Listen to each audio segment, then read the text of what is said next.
Social distancing measures introduced to restrict the spread of the coronavirus have made us realize just how important interpersonal physical contact is to our overall well-being. Even though there are many advanced haptic technologies embedded in a variety of devices, they cannot fully replace the tactile interactions that enable social bonding, feeling engaged or in control. Meanwhile, traditional user interfaces in public spaces like elevators and touchscreen kiosks have been denounced as pathogen-spreading vectors, causing a surge in antiseptic use and a fear of going out and using them. So, hello and welcome to this cross-cutting challenge for World Haptics 2021. My name is Orestis Georgiou. I'm Director of Research at Ultraleap, previously known as Ultrahaptics, renamed to Ultraleap after we acquired Leapmotion in 2019, therefore combining our ultrasound media haptic technology with world-class hand tracking technology to advance spatial computing and make the world a little bit more magical. I am the chair for today's session, co-organized by my fellow co-investigators in the TouchlessAI project.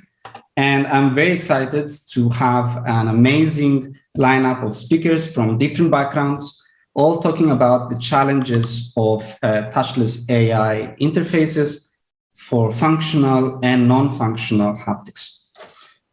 But what does that even mean? Okay, so we have developed touchless interfaces like ultrasonic media haptic devices, but we also have others like air jets, plasmas, lasers, and infrared heat sources. These are all touchless haptic devices. And we also have some kind of application in mind, usually where the touchless haptics adds functional value, like haptic feedback, like in a car, infotainment system, or when we are checking in to an airport, for example. Now, rather than programming and designing everything custom, artificial intelligence can really come in here and learn and recommend things like what haptics to apply, when, where, and how. And that's great. But what about all those non-functional aspects of touch, like affective touch, the feeling of presence or being engaged, how it affects our mental well-being, and all that has been lost in the virtual transition of these never-ending Zoom meetings. And what about ethics? Is touchless touch okay? What if I don't want to be touched? What should be the mechanism for controlling that, and how should we train AI to be respectful and responsible? And finally, how can we advance the device interfaces that deliver touchless touch in the first place? This is the focus of the TouchlessAI project, but also the focus of today's cross-cutting challenge. So here's the plan. We have 4 lightning talks, 5 minutes each, followed by 3 excellent keynote speakers. Each keynote talk will have 5-minute Q&A session based on audience questions that come in. And after the 3 keynotes, you will have the opportunity to participate in a discussion panel and quiz our keynote speakers about their views on touchless tech, artificial intelligence, and the future challenges we should be focusing on. So, and with that, I'm now ready to hand over to our first lightning talk, Mykola Maximenko, who will kickstart the lightning talks. I should say that comments and questions are all very welcome, and please post them in the XCD chat platform before the end of each talk so that I have time to relay them over to the speakers. So Mykola Maximenko is the Research and Development Director at Softserve. where he drives technological R&D in applied science, AI, human-computer interaction, and sensing, enabling his company to be at the cutting edge of industrial innovation. Mikola, whenever you're ready, please take the screen and take it. Yeah, let me share my screen in a moment. Do you see my screen? I think it's perfect. Go ahead. Excellent. Hi, everyone. It's very nice opening this workshop with my lightning talk. So I will be touching the aspects which actually are one aspect of our research within the TouchlessAI project, which is about perception and modulation of experience. And in this sense, I wanted to start from the very high-level view of where is our world. So we are very much living in this remote collaboration mode, where we actually collaborate with our colleagues. We do our business remotely. We talk to our friends remotely. And this is the setting that is actually globally spreading further. So even after pandemic will end, this remote setting will very much here to stay. However, for some people, for some groups of people, it's probably not the most convenient and natural way of communicating. And it also happens that even for our daily routine communication remotely, we feel that this kind of interaction is very functional. It requires very high level of attention, constant focus on the camera, alertness. It's very hard to read emotions of each other when we, for example, present a talk. And finally, at the end of the day, all of us have Zoom fatigue, so we don't want to make these meetings anymore. So what makes the actually face-to-face communication that much different from the remote communication is the fact that we have so many non-verbal cues that are present in the face-to-face communication. And these cues are like eye contact, like body language, like touch, or some small facial micro-expression. We can even see the respiration and heart rate of each other by observing, for example, the chest or the neck of a person that we talk to. And this often is very much missing in the remote communication. So can we actually move this into our virtual chat? And apparently, we know that a lot of these micro cues that I just mentioned, they are already used by machines and in the human-computer interaction space. And for example, in the space of affective computing, people using and researchers are using these nonverbal cues to allow machines to perceive the experience and emotion of a person, understand what is the interesting, for example, brand, what is not interesting brand in neuromarketing, and so on and so forth. And in this space, the main focus is focused on the sensing of these nonverbal cues, and then allowing machine to understand emotions or understand the experience, and then affecting the person with some modulation. And particularly the understanding of emotion is in the center of a lot of these research papers and in a lot of discussions in this community. While it's also important to think about effective communication. So we could use machines not only to interact with a human, but we can use the same kind of settings also to transfer the emotions at a distance. And this is also an active field of research, however, probably less active than an effective computing loop. And in our recent work, we also were thinking about how we can connect this to touch, and can touch be a good medium to transfer these emotions and experiences at a distance. And we noted that we can, in principle, combine the effective computing space where we sense the emotions, and we can combine the touch to create effective touch communication.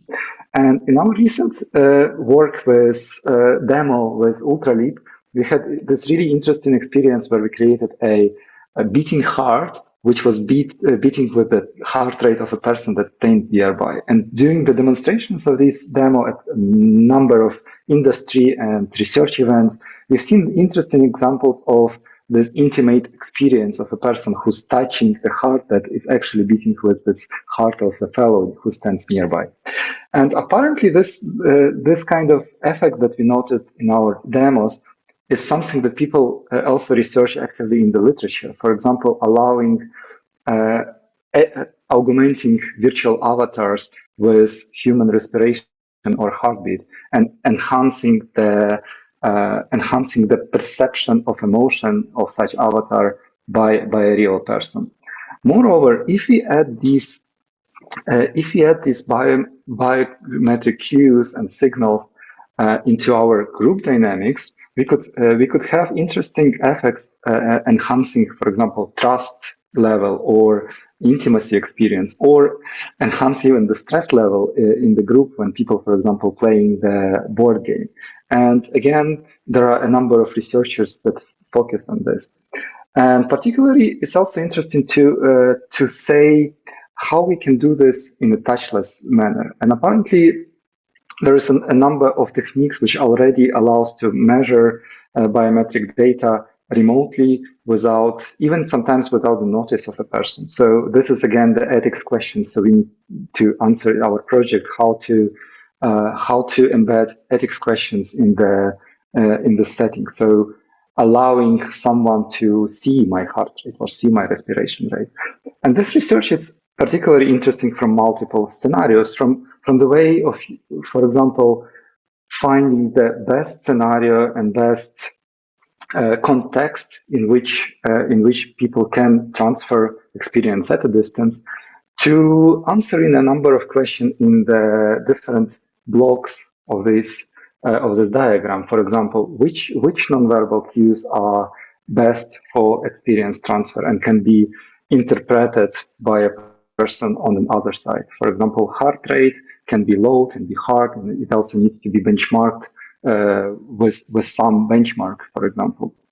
On the other hand, we need to play in the space of digital signal processing and understand which parts of the signals are the most essential, which algorithms to use the processing. Maybe we can also add recent AI techniques to process these signals in a better way.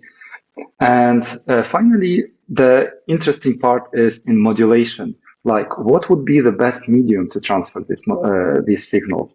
Like, shall we use just text, like we often do in the affective computing research, indicating to a machine which emotion is person in? Or shall we use additional medium like aura or sound or haptics or smell? So here again, it's a large variety of questions that we can ask and try to run different user research experience. And finally, I want to highlight that this will bring us to interesting new technologies, which, for example, would enhance our distant relations, or would allow new interesting telehealth applications, or allow brands to interact with consumers. So thank you very much for the attention. I will be glad to answer your questions in the chat. Thanks a lot, Mgola, for the excellent presentation and for seeding so many topics in 5 6 minutes of our presentation. That's great to see that from an interesting point of view. Next, we have a talk by Antti Sand, who's a lecturer at the Faculty of Information Technology and Communication Sciences at the Tampere University in Finland. And we also have followed by that, a talk by Patrick Haggard, who is a professor of cognitive neuroscience at UCL, where he leads the Action and Body Research Group at the Institute of Cognitive Neuroscience. Honored audience, I'm Antti Sand from Tampere University, and the topic of my talk involves touchless tactile feedback and permeable media displays. User interfaces have evolved toward what was once confined in science fiction. Permeable displays, floating media, and direct gestural interaction are repeating elements in many works of fiction. These visions are not the invention of Hollywood, as holographic media displays have been attempted since at least the 15th century, gaining great popularity in the battle-torn ruins of post-revolution Paris. The sense of touch is important to human interaction as well as for interacting with our surroundings. Touch and tactile feedback are essential also when interacting with digital technology. Permeable screens and virtual UIs open new opportunities for interaction, but do not provide these inherent tactile sensations. The missing feedback can be added using technological devices with and without contact. Vibrotactile actuators found in consumer electronics can be added to VR controllers, haptic gloves, and other wearable devices. These actuators are small, cheap, and easy to interact with, and they can provide good feedback amplitude. However, they can limit hands-free interaction, be tethered and obtrusive, and can only provide haptic feedback on predefined fixed locations on the skin. There are several ways of providing haptic feedback mid-air without wearable actuators. Focused acoustic pressure seems the most versatile and mature at the moment. For acoustic pressure, transducers propagate inaudible ultrasonic pressure waves, typically at 40 or 70 kHz with precise timing. These sound waves are modulated, typically to 200 Hz, which stimulates mechanoreceptors on the skin. Ultrasonic transducer arrays can provide multiple focal points that can be updated instantaneously. The feedback amplitude, however, is not as strong as with common vibrotactile actuators. Permeable screens, formed of flowing light-scattering particles, can be used for intriguing displays large and small. For example, a Microsoft Kinect 2 sensor can be used to turn a large fog screen into a walk-through touchscreen that recovers automatically from intersecting objects and remains hygienic even in public use. Since there is no solid surface for dirt, bacteria, and viruses to attach to, the display can be useful in environments where the hands may be dirty, such as factories and bakeries, or environments where hygienics are important, such as operating rooms in hospitals or public use during pandemics. The lack of the accustomed tactile sensation of touching solid surfaces is, however, missing, hindering the user experience.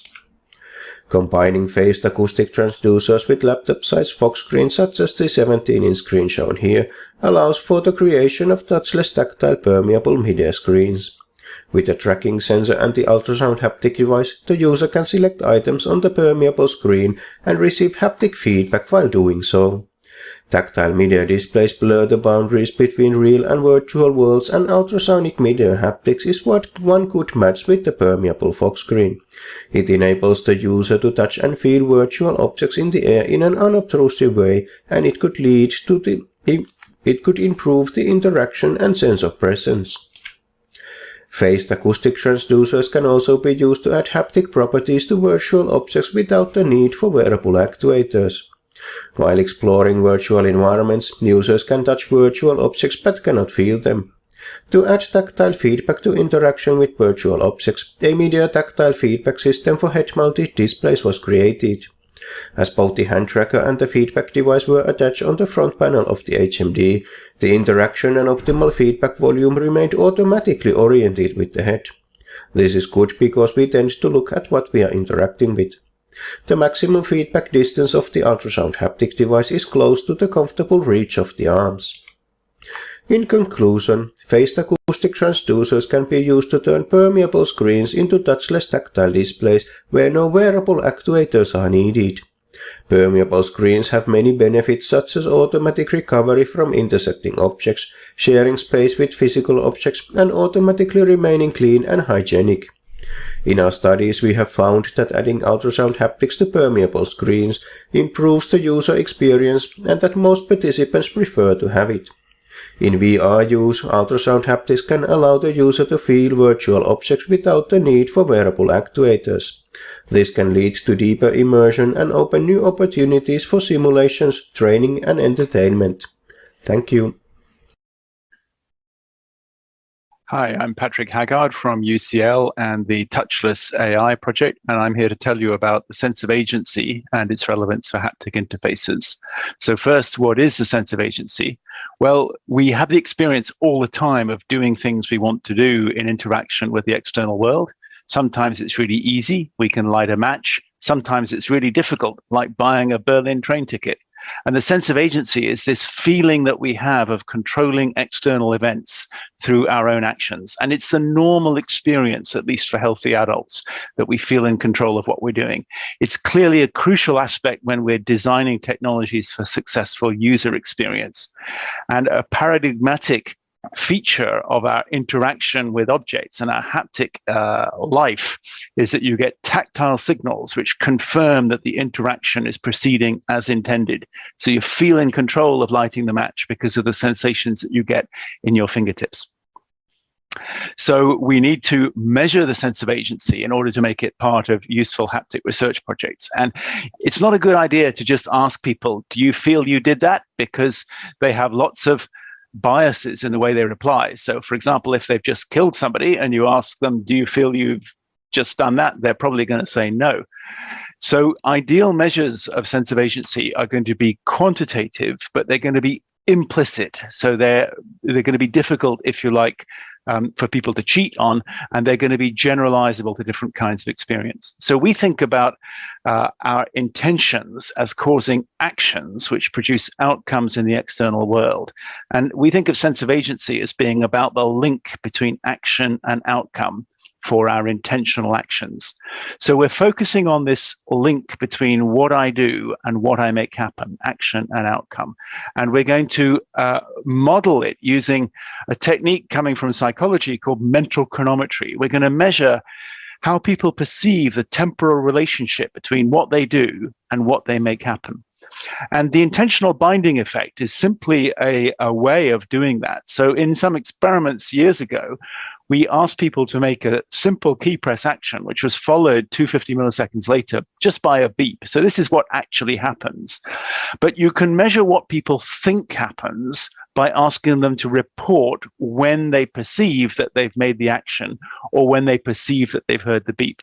And people perceive their actions as shifted about 15 milliseconds towards the beeps, and they perceive the beeps as being shifted about 46 milliseconds backwards towards the actions. So they perceive the interval between the action and the outcome as being shorter than it really is. And this is distinctly the case for their intentional actions, because if you replace the voluntary key press action with an involuntary movement caused by stimulating the brain with transcranial magnetic stimulation. So if you like, it's not them pressing the button, they're being made to do it involuntarily. You don't get this kind of perceptual attraction or binding. Instead, you get that the interval appears longer than it really is. So we use the phrase intentional binding to refer to this compression of time, which is characteristic of the sense of agency. You only get it between the actions that you decide to make and the outcomes they produce. And this applies also for somatic or haptic outcomes of action. So with Kai Engbert years ago, we had an experiment where people make a movement of their right index finger, which causes a tactile outcome on their left index finger. And we simply asked people to estimate the delay between these two events. So here's the mean judged interval in milliseconds. And people perceive this interval as being shorter when they make the action than when they are simply passively, when their finger is passively pressed onto the response button. And they perceive this interval as shorter when the action refers to them rather than when they're just watching all this happening to some other person. And there's no real difference between this binding that you get for haptic events that you cause on your own body and for visual events in the external world. So a voluntary action of one hand can produce a sense of agency over a tactile event on the other hand.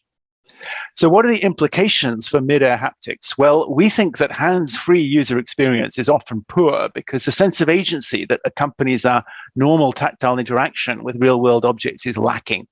And mid-air haptics can restore sense of agency by providing tactile outcome sensations following hands-free gestures, as in this example here with ultrasonic technology. And our research explores combinations of action, gestures, and tactile stimulation that best enhance the sense of agency. Thanks very much for your attention.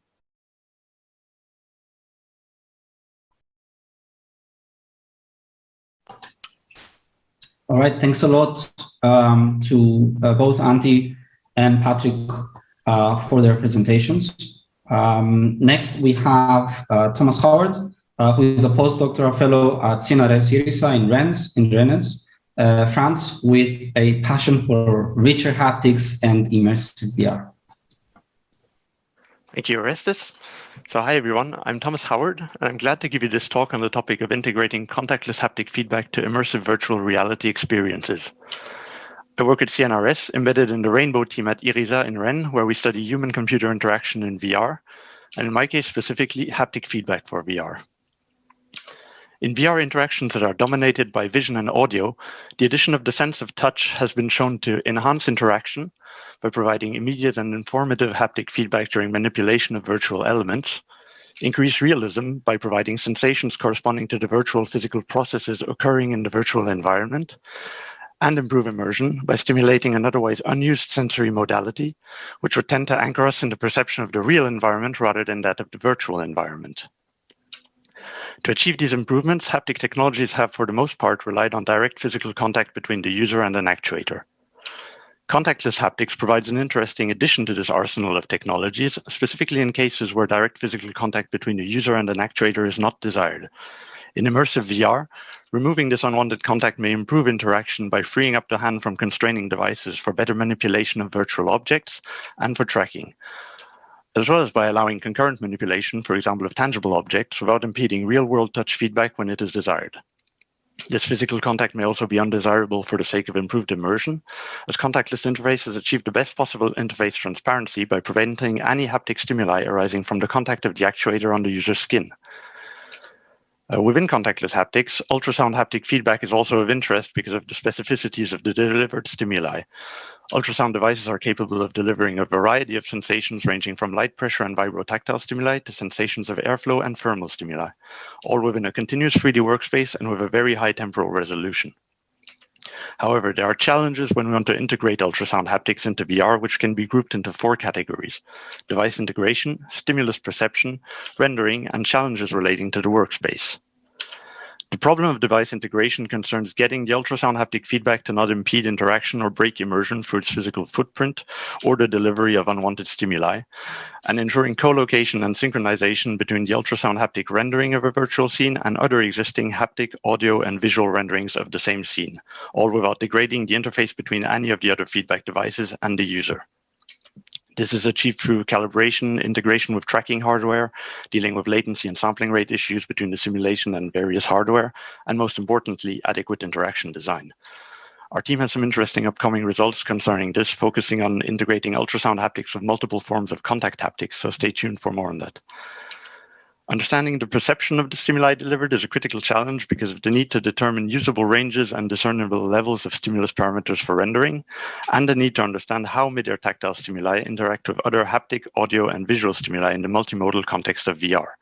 Because of the relative novelty of these interfaces, little is known about this, and there's much psychophysics work to be done on these topics. My team and I have conducted some studies on detection and discrimination thresholds, which I will not cover in detail here, but a key takeaway from this work was that the high dimensionality of the stimulus design space makes the design and study of ultrasound haptic stimuli a very complex task. On this note, I'd like to mention an ongoing project which has been in the development of an ultrasound haptic stimulus design and evaluation software called Dolphin. This open source software aims to assist research on this topic by standardizing the stimulus design workflow and easily interfacing with PsychoPy, an open source tool for running perceptual studies. Building on the understanding of stimulus perception, we're also interested in understanding what properties of interactions with virtual objects can be effectively rendered with mid-air ultrasound haptics. On this topic, we have mainly explored the use of stimulus intensity to encode various types of information such as local topography or the stiffness of virtual objects. But bear in mind, there are really many more possibilities open to explore on this topic. Finally, we have the issue that the workspace of ultrasound arrays rarely matches the large size of VR interaction zones, so we need viable solutions to make both workspaces compatible. In this context, we have explored a robotic solution for making ultrasound arrays mobile called Puma, which enlarges their usable workspace. This device has also been open sourced to provide the community with an easy-to-integrate tool enabling more advanced research and development of contactless haptic interactions in VR.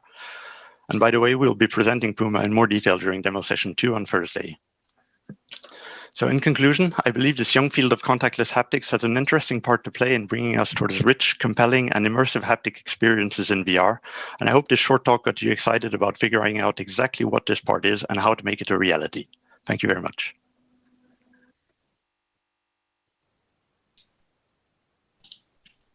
Thanks very much, Thomas. That was a truly very dense presentation with a lot of content and a lot of rich haptics to look forward to. Thanks a lot. So now that we've gone through our 4 lightning talks, we are moving to the second part of today's session. In this session, we will have our 3 keynote speakers. Opening the set will be Alberto Gallace, who is professor in psychobiology and applied neuroscience at the University of Milano, and the scientific director of the Mind and Behavior Technological Center, MIBTech. His work is at the intersection of technological multisensory integration, synesthesia, body representation, pain, pleasure, perception in real and virtual and augmented scenarios. He is the author of 2 books, one entirely dedicated to the sense of touch called In Touch with the Future, the sense of touch from cognitive neuroscience to virtual reality. Alberto, whenever you're ready, please take the stage. Thank you. Thank you very much, Orestis, and also for the invitation to be here today. I'm very glad to share with you my research. And my talk today will be about the future of touch and the future of tactile interaction through technology. But in order to understand what are the trends and where we will need to go in this field, we need also to understand about the past of research on touch, and in particular the relationship between technology and what neuroscience tell us about the functioning of this system. And the past of tactile research is in part also my own past. Just like for many people in this conference, I started to investigate touch when I was a PhD student. And you can imagine you are a PhD student and you want to know everything about a topic, and you start to read stuff, books, paper, and so on. And you start to realize that there are so many interesting things to be discovered.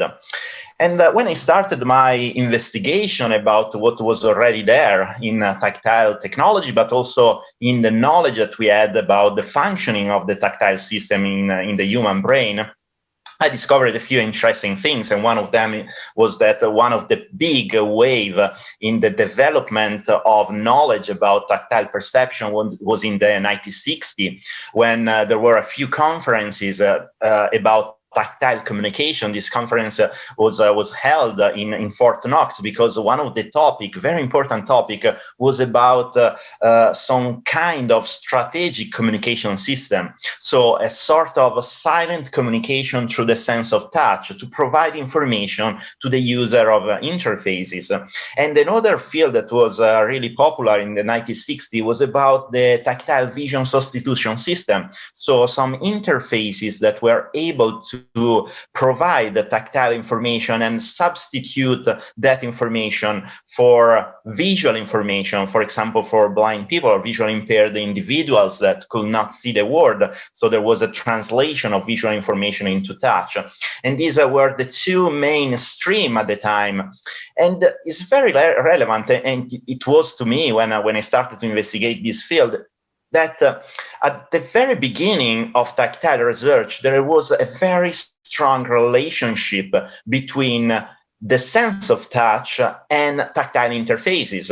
One was strongly linked to the other, so it was impossible to do research on touch without also the help of some tactile interfaces. But at the same time, the development of tactile interface needed some knowledge of the functioning of the touch. So when I started my research, for example, it was in Oxford University, and we had to build these interfaces because there was not much, or there were a few interfaces around, but there were not standards. A situation that changed radically from that year on. So I discovered quite a lot of things about touch. And one of these things was about the paucity, the little amount of studies that investigated the sense of touch as compared to other sensory modalities. And especially in neuroscience, that was my field of research. And what I discovered was that this reduction, this reduced number of studies was due to many different reasons. Some were philosophical due to the fact that vision was considered and has been considered in the past a sort of dominant sense and required more interest from the researchers, so a sort of philosophical decision. And the other was the lack of a technological device that could be used to present touch to users. And so that were the two limitations that had as an effect this trend toward very little investigation of this sensory modality. Another important thing that resulted from my very first investigation of this sensory modality was that there were a lot of studies investigating the more physiological aspects of touch, receptors, and kind of signals that are sent from the receptor to the brain. There was a huge amount of information about this, even if it was not sufficient to cover everything that we know about the sense of touch. But still, there was a lot of this information. But at the same time, there was very little, or much less at least, on the neural mechanism, the more higher order mechanism of touch, especially the neuroscientific basis of touch in terms of how our brain processes tactile information and produce a response to that information. There were much less information as compared to what we know about receptor and the peripheral system of touch. And there was also a claim about the fact that touch was in some way neurally simpler than vision, something that is also represented by these two models. You can see the connection between some visual areas of the brain and the connection that occurs from the tactile areas of the brain. So it looks like a much simpler system, the one that supervised tactile information processing. However, there is a problem. There is a problem because there is a justification for this simplicity, but I'm not so happy with that. And the justification is related to the fact that the tactile system is a contact sense, right? So when the stimuli are on your body, they're already in touch with you. So they need a very quick response. So a higher level of alert in some way. They need a quick reaction. And so you need a very simple system and fast enough to respond in a very short time. By contrast, for visual stimuli, they are a distance. You can make prediction. You can work on them. You can plan what to do and so on. But I'm not very satisfied with this because that is also the case sometimes for tactile stimuli. You can predict if the stimulus is in touch with your body as a function of other senses, and then you anticipate the touch and so on. So I guess that most of these claims about the simplicity of touch as compared to vision are actually due to the fact that there is much less research in this sensory modality. So this simplicity is only, or at least in part, only apparent, and due to the lack of knowledge that we have on the tactile system. And so, again, I was a PhD, and I noticed that there were a lot of unanswered questions about touch, and some of them are still unanswered today, even if there are much more studies about it. And what are these questions? Questions about how much tactile information can be presented on the body at any one time. So what is the amount of total information that we provide through interface other than through the tactile contact with object or other people? So it's just a matter of understanding how much things you can perceive at any one time through your body. And how does your memory for touch works? How you store tactile information? What is the interpretation of this information that is stored? And how the information that is stored in the brain affect the interpretation that comes from external touch, the touch that is provided from another person, from an object, or from an interface. And then how touch interacts with other senses. Is vision the dominant sense always, all the time, or rather there are situations where touch interacts and is even dominant as compared to other senses. And finally, what are the neural bases of tactile awareness? How we became aware of the information that is provided by an interface, and what an interface can do to make me aware, if this is the aim, because the aim can be also to provide touch in an unaware way in order to produce some effects. But if I don't understand how you reach awareness of touch, you cannot plan what to do in terms of creating a device that stimulates the touch in this way. So I started to investigate this topic a bit, and as you can see, I was much younger than I am today, and I started to investigate how much information people can process.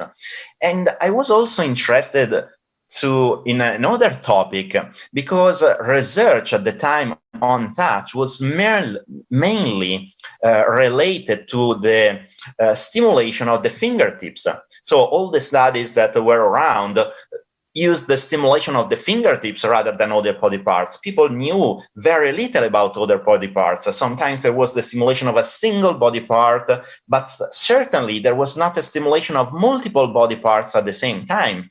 And there was not even a device that could do that. Now we have this kind of device. For example, we have bodysuit and stuff like that. So there are more opportunities. And what we notice is that when you present information on touch scattered through the body surface, there is a very little amount of this information that you can process. It's very difficult to quantify this information, to tell I'm stimulated in 2 parts of the body, in 3 parts of the body. You see that as soon as you go after 2, the number of errors in identifying how many information is presented, how many stimulation are presented, the number of errors increases. And that occurs when you present the stimuli on several parts of the body, but also when you present them on the fingertips. So when multiple stimuli are presented, you decrease the ability to become aware of the single stimulation. So Gestalt perception of touch on the body is more a sort of Gestalt perception, a whole perception of the whole stimulation, rather than a single ability to detect each stimulation at any one time. And then we also realize from many studies that touch interacts with our ability to process spatial information, position of stimuli in space. It looks straightforward. The stimuli that are on your left hand are processed as left and they are classified as left. But this is not always the case, because we move our body in space, and sometimes my left hand is placed on the right space and vice versa for my right hand. So how do we process that kind of information when there are different spatial frame of references involved that are not only based on the body but also on the external world? And what we found is that these spatial frames of reference affect the ability of people to process touch. So, for example, if you cross your hands over the body midline, the sensitivity to perceive touch is decreased, and also the signal that is generating in your brain from those stimuli that are presented on your hands is decreased when you mess with the spatial coordinates of touch. So touch is not a monolithic system, interact with other systems that process, for example, spatial locations in the external space and not only on the body. Another system that interact with touch is the motor system. We see that there are many effects of our motion to the sense of touch. So, for example, we also discovered, but there are many studies that investigate these effects, that when you move your body to reach a target, for example, pressing a button on an interface, or we did the same study using a steering wheel. So thinking about using the steering wheel, so moving the body. When you move the body in space, there is a decrease of sensitivity to tactile information presented on the part of the body that is moving. So there is a close interaction between the movement of the body and the sensitivity to touch. And of course, this is another very, very important thing if you have to develop tactile interfaces, because most of the time you are moving your body. So you are not just in a still and quiet position, but you are moving in the environment. And this relationship between the sensor and the motor aspects are also represented well in the neural representation of touch, and the neural representation of the movement representation are pretty much the same, and there are a lot of relationship between the areas of the brain that represent touch and the movement of the body. And then another relationship with the sense of touch is the one related to the ownership over the body.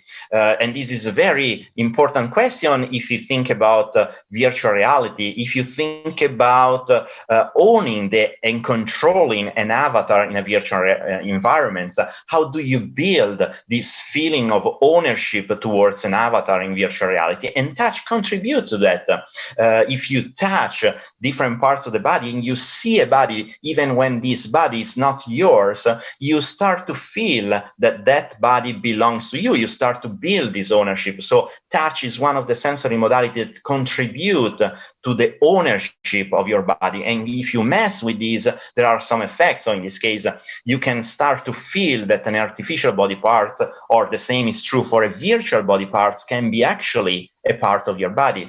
But this, we discovered that comes also to a consequence. There are consequences of this also in the physiology of the body. You start to change your process of thermoregulatory control. So the physiology of the body changes when you start to own something that is not your physical body. It's an avatar, it's a prosthesis, it's a robot arm, and so on. And so again, there are very strong relationships between the sense of touch, ownership, and even the physiology of the body. And we need to understand all of them if you want to develop new interfaces that are much more effective and they have a specific purpose in our life. So at the time, we developed this model, the neurocognitive model of tactile processing with different areas involved. There were interaction between body image, body schema, the motion, motor representation of the body.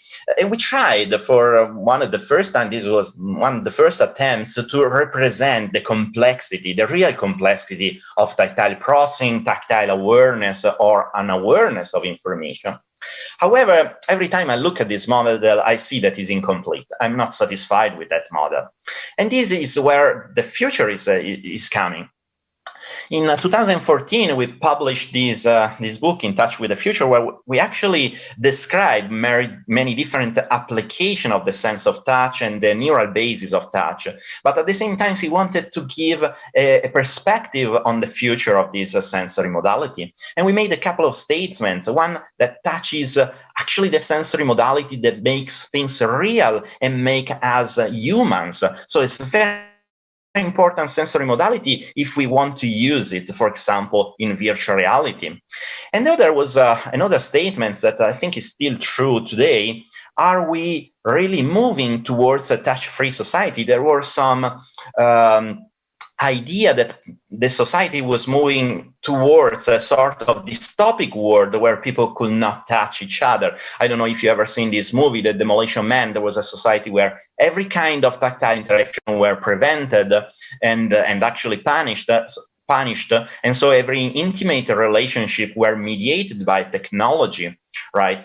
And it looks like we are moving towards that kind of society, and what is going on now is suggestive of these movements.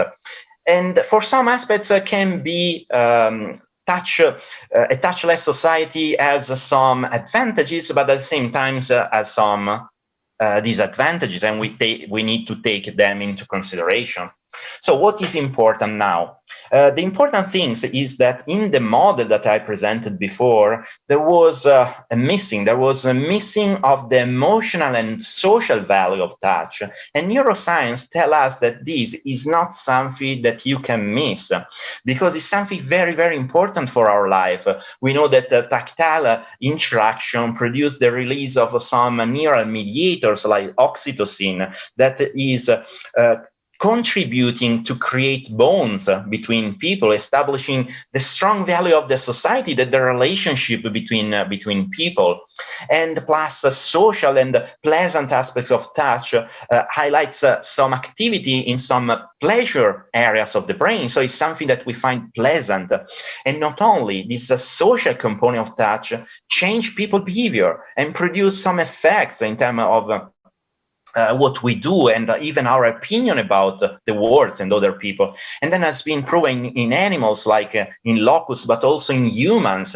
So for example, there is an effect known as the Midas touch effect. And when someone touches you, you get a more positive evaluation of the service of the person that created the touch, even if you cannot remember that the touch actually occurred. So there is a very strong importance of these social aspects of touch. And the other one that was missing from research, and there was not so many studies, was the aesthetics value of touch. We know that the tactile perception and the tactile neural system is born very early in time. We know that humans start to develop this system at 6 weeks, when they are still embryos. There is already a development of the neural tactile system. And so it's something very important. And we know that also the history of human artifacts is based on touch. The very first example of human artifacts like the Venus of Wildorf dates back of 22,000 before Christ, is actually made, it was made to be touched, to be experienced through the palm of your hands. It doesn't have feet, cannot stand, has a size that perfectly match the palm of your hands. So touch is something with a strong aesthetic value that we cannot remove if we want a future, a good future for our interaction with interface that use touch as a communication system. So virtual reality is another case of this. We need touch in virtual reality. I recently read a very nice book by Kevin Kelly. It's about the future of technology and the fact that there are technologies that are in some way inevitable, like in the process of evolution. They are evolving with humans. And we know that we evolved on the ability to use our hands to interact with a sense of touch, but at the same time it's also on the ability to communicate and interact with other people. So if we want that this ability is passed through the generations that are coming, we need to transfer also this sense of touch. And we need, in order for this kind of technology to be inevitable, but in a good way, in the sense that they will produce some enhancement to the society, we need that this technology embed the sense of touch and embed the sense of touch in the sense of extending human possibility. Even in this book about inevitable technology, the main topic was about the fact that one technology will follow for generation when enlarge human abilities and extend them. And this is also one of the reasons why at MIPTEC, my research center is one of the biggest research centers in Europe for the study of human interaction with technology. We base all of our experiments also on the interaction, on the possibility to interact. For example, we have 2 caves so that people can interact in these virtual environments, and the same is true for tactile interfaces. There are many technologies available, right? And we have most of them in our research center. And here, now, today, we are talking about touchless interfaces. But each of these, they all have some specific scenarios of use. And that's an important thing.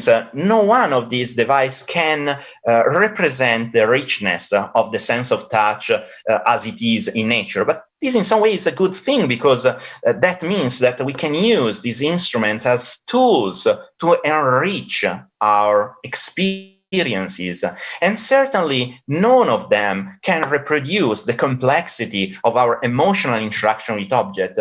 But probably we don't even need to go there. Do we really want to replace the tactile comfort of human-to-human relationship with technology, or we need technology as a tool to do something? Probably we don't need to go in that direction, or maybe we also need to go in this direction for some specific user cases, but not for substituting real touch with virtual touch.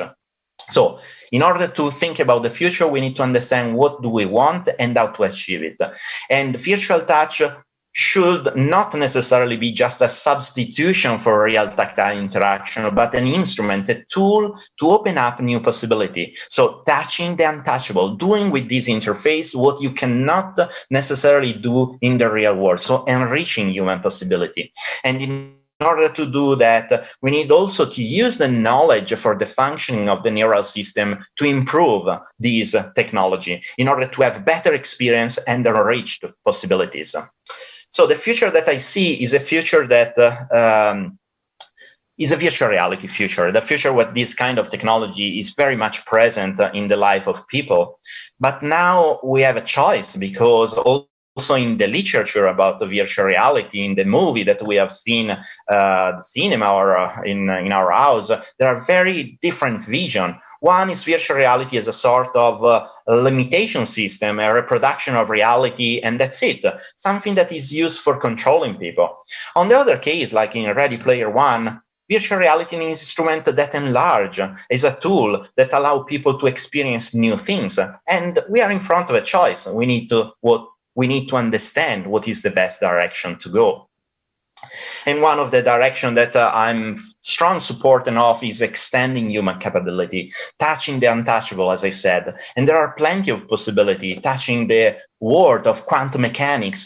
There are worlds of physics that we cannot perceive with our naked eyes because it's too small. Nanoparticles is the same. And there was recently a very nice attempt by Trott and colleagues, by Marianne Obrist, Emanuela Maggioni, some other colleagues that tried to reproduce something that we cannot see with the naked eyes, like a cosmological issue like the dark matter. How can we use some tools to reproduce something that our eyes cannot see? And also in our laboratory, we are working so much with also some magnetic field perception, the perception of something that is not really there. And there's plenty of possibility. We are also working on using some principle of neuroscience like convergence to increase the ability to interact with device, to make people perceive something that is not real, more authentic, or even create a new possibility. So for example, if you create some force feedback with some interface and you add some sounds, you completely change the interpretation. And we are also, of course, working with different interfaces in our laboratories. So in order to do so, I would just like to leave you a suggestion, what we need. And I'm giving you this suggestion from a quantum mechanical physicist. Do we want a revolution in science? Let's do what business people do when they want a technological revolution. Let's change the rules a bit. Let's make the hierarchy a little flatter to give young people more possibilities and freedom. We create some opportunity for high risk, high reward situation. And I believe that is exactly what we need to do in the world of tactile interface, to have situation, high risk situation, and to open the way to young people and new ideas. And this is all I have to say, and thank you very much for your attention. Thank you very much, Alberto, for that presentation. Your keynote touched on a lot of aspects, going through from early studies that you've been involved in, but also more recently. And thanks a lot for bringing up the science fictional aspect of touchless touch. So I have a question for you. And I can see already that Diego is ready to go after these few questions. Thanks, Diego. So Alberto, you spoke about tactile information, the amount and perhaps information overload. Are we currently on a touch diet due to the pandemic? Have we been binging on visual stimuli? What is the type of touch and haptic technologies and tactile interfaces that we should be seeking out as we get out of all these lockdowns? Or should we just go back into the matrix? Yeah, that's a very, very interesting question. I think, yes, we are in a condition where we lost quite a lot in terms of tactile interaction for the reason that we all know. So we can understand the reason why we reached that point. At the same time, people are binging in some way on visual information, probably too much, and then started to produce some effects, different kinds of effects. Many of them are of course negative, as we can expect. So the fact that we started to experience a different way of interacting with people, but still, as humans, we need the tactile interactions. So we still need to have physical interaction that can be mediated, that can be direct, doesn't matter, but still, it's very important. And the consequence of this is an increase in the population of the stress level. It's not just about the fact that we are in a very dangerous situation that increase the stress level, but also the lack of comfort that you can have from tactile information. You know, when you have a drama, when you are in a stressful situation, one of the first things that you do is to share this bad experience with other people, simply just touching the other person, embracing the other person, giving a hug on the back to produce some comfort. And we are missing that. We are missing that so much. So it's obvious that the interface that we have now, like the one that we are using at this very moment, Zoom, doesn't give you the opportunity to share this kind of experience. And that is a strong limitation. So hopefully we will need to add to this kind of interface some form of touch in order to create a more normal way of interacting with people, because otherwise we are removing what makes us humans, like I said. And so we are becoming a sort of visual, I don't know, anesthetized people that don't interact anymore as humans. And that's something really serious. Thanks a lot, Alberto, for the answer. That's very insightful. I hope we don't have to reach that stage. I'm really looking forward to the technologies that can really stimulate both our brain well-being but also create new kind of business models and opportunities once we get out of this situation. With that, I'd like to thank you very much, Alberto, for the presentation. Please stay on board for our panel at the end of the session. Next, I'm going to proceed to our next keynote speaker, who is Diego Martinez Plasencia, who is a lecturer of multisensory interfaces at the University College London. His research ambition is to create multimodal interactive systems that allow users to see, hear, and feel virtual 3D content in a seamless manner without needing any attachments or additional devices. His work has been supported by FET, EPSRC, and he's also currently leading a UK-China research industry partnership aimed at advancing particle-based displays and showcasing them in a permanent large-scale public exhibition. He's also co-investigator of the TouchlessAI project. Diego, whenever you're ready, the stage is yours. Thanks a lot. Thanks a lot, Orestis. Well, I wanted to say that this is a hard act to follow. Like, it was a really interesting talk, Alberto. And it's really interesting. In any case, well, as Orestis was saying, I'm Diego. I'm super happy to be here with all of you today. And I came here to give you a bit my perspective on haptics, and particularly focusing on airborne ultrasound and how we can use all of this to maybe advance on the kind of touchless haptic experiences that we can create. But just as a way of an introduction, well, as Orestis was saying, and if my slides want to behave. Okay, my name is Diego Martinez Plasencia. I was born in Spain in 1982, and over the years I've been working in a range of places. So I did my PhD in Spain, University of Castilla-La Mancha, and I was working at UCL Tele in Belgium and Bristol University as a postdoc, and then as a lecturer at Sussex, and then at UCL. And I'm also the proud father of 3 beautiful girls, which you can find here, Africa, Nadia, and Zoe, which you can find here together with my wife, Alicia.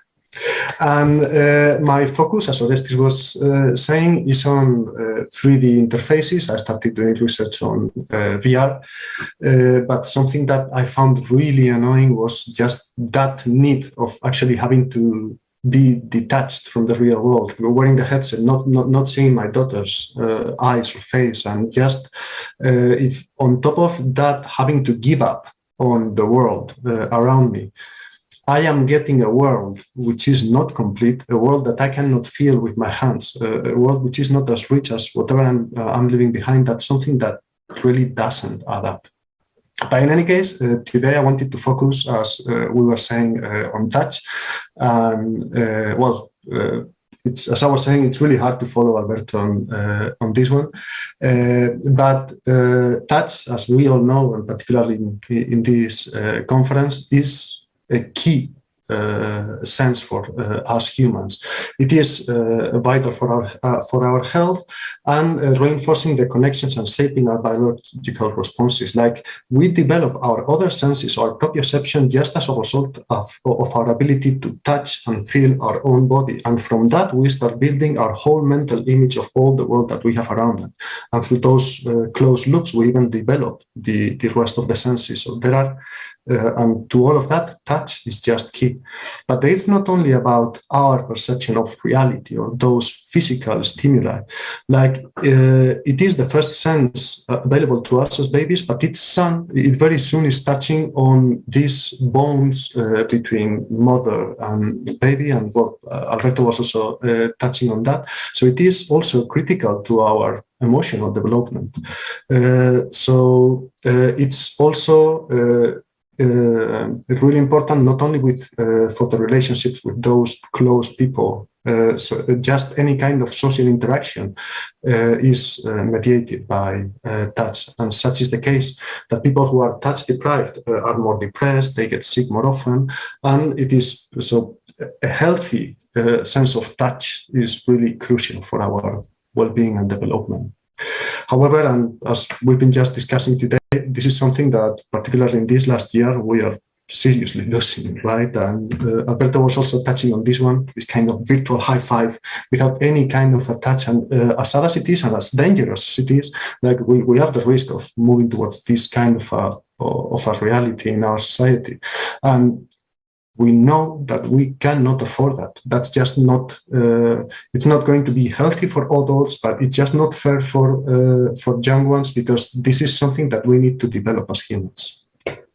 So, but touch, as you take it, is really a very, very broad concept. Okay.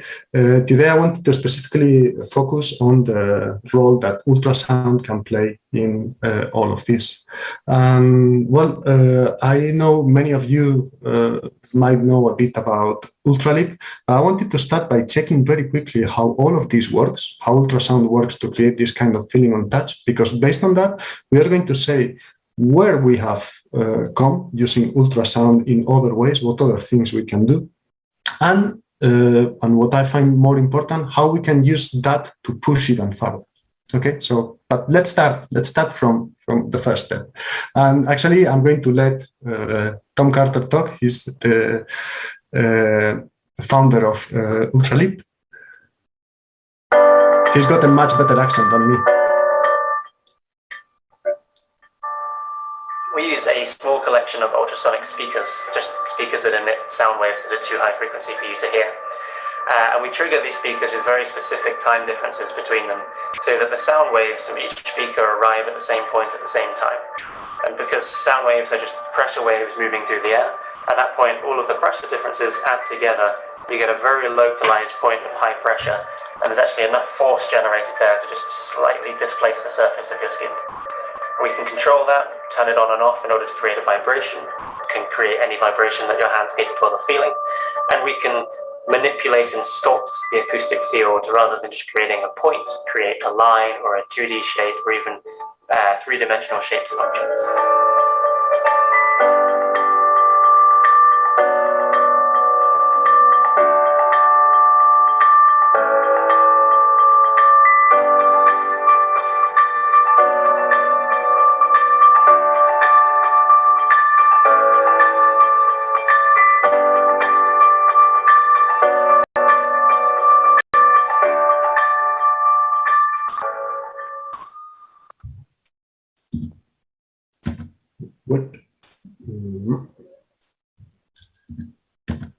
doesn't want to go to the next one.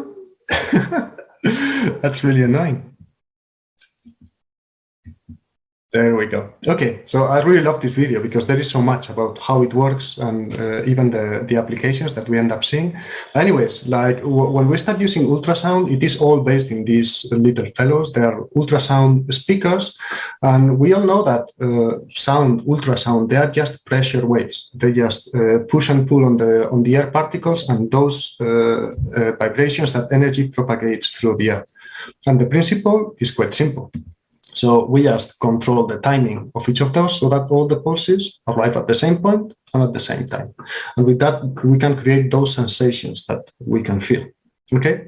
The thing is that with this, there is really a lot more that can be done. If instead of creating only points of high pressure, we create little cushions of high pressure, like maybe above and below specific points in space, we can create levitation traps. And this is something that, so my background is mostly on display technologies. This is something that has been used to create kind of physicalized voxels that we can manipulate in space as an attempt of having 3D displays. And this is a field that has moved really very quickly. So these videos that I'm showing over here, they are from 2014 up to 2016. And what started with just coarsely manipulating particles, a few years later, already allowed for individual control and precise control in 3D of particles, even with a single array. You could levitate and control particles, which in turn led to the control of multiple particles at the same time, or even controlling these particles in a much more structured way as a whole. And by combining this with electric fields, you could not only control those 3D pixels, but you could even control the orientation of all of these particles as to create this happy face that blinks the eye. Now, this is something that has really developed a lot during the years. Other advances have included, like maybe combining these levitated particles with props. This provides like kind of meaningful content for levitation, like those little rockets. We don't only have these particles as an output modality. It is something that we can also use for this kind of tangible notification. So all of a sudden, it is, we've got hands and so does the machine. So it is really an interface, but it's an interface that it's coexisting there with us. We can take games that were purely virtual and take them into reality as that kind of a fun game. Or together with projection mapping, you can create this kind of midair levitated displays. And this is coming just from combining levitated particles with some kind of a specific props, like this kind of a butterfly flapping its wings. But then by extending this kind of control one step further, we can also get to this kind of content.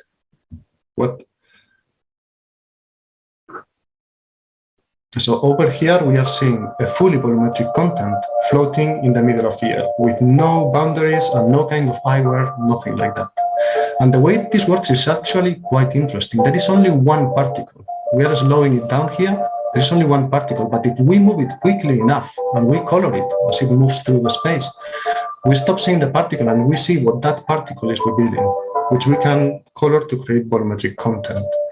All of this is still working with just this phased array of transducers. The key here is that we update the particle position very, very quickly. So there is only one particle and one LED to color it. And we create this kind of levitation traps, which is a variant of what Ultraleap does, and move it really quickly in space as to reveal content. But the neat thing is that we can also redirect that pressure as to create points of high pressure that you can feel with your hands. So if you put your hand over there, you will feel tactile sensation. And we can also modulate the ultrasound to create audio. 3, 2, 1, 0.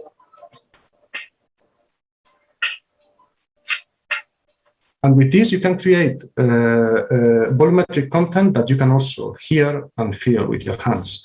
This is a field that has been moving really a lot in the last few years. Like just a year after we presented this concept, we could already create this kind of a concept now with several particles. So actually, if you check this, oh, sorry, where are you?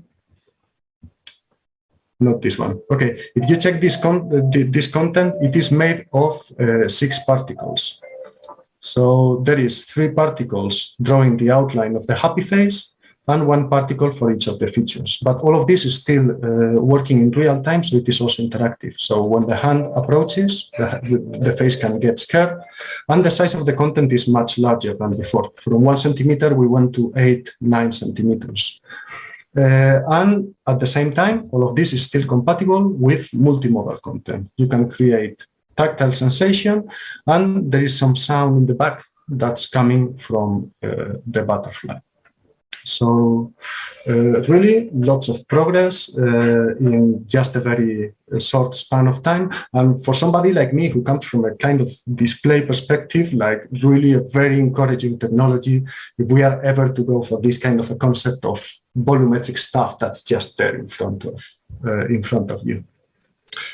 But something that I also find very interesting about all of this is that all of this, now that we have a good understanding of the algorithms, we can do it with the same tools and algorithms and pretty much with the same hardware, which is very, very interesting. So what started with just allowing this kind of single point tactile points and single point levitation allowed then for multi-point control, which we can use to create several tactile points at the same time, or multiple levitation points. We then moved towards using just a single point tactile or levitation update at very high rates, and we could create this volumetric content on some tactile shapes. And finally, to the use of several points at very high update rates. But it is a bit more than that. Like using this same kind of a technique, we are in a position in which we can also deliver and trap liquids such as water. In that picture, we can trap it and move it around. We can also control solids. That's a fake diamond of 3.5 millimeters in diameter. And by controlling the amplitude of the ultrasound, we can make them mix. We can engage with oscillatory modes that allow you to really control the mixing of these kind of elements. And with this, with the delivery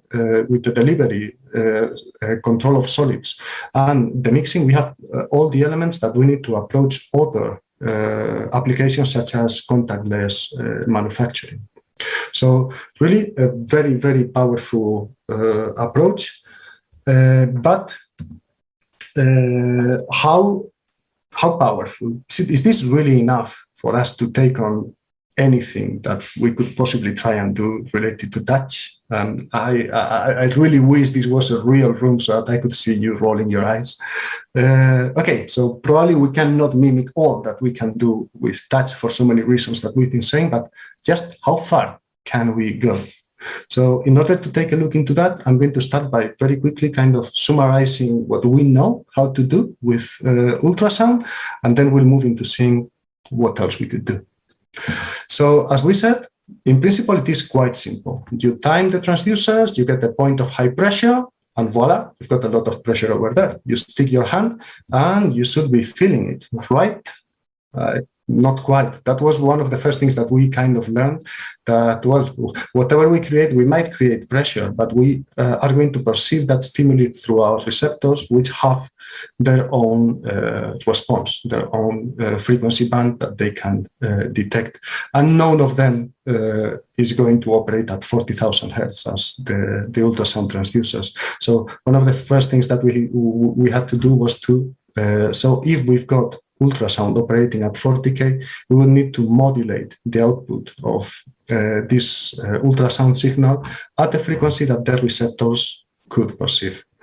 And with that, kind of in a nutshell, we go from having pressure to actually having something that the hand can detect, just by modulating it at an amplitude that the hand could detect.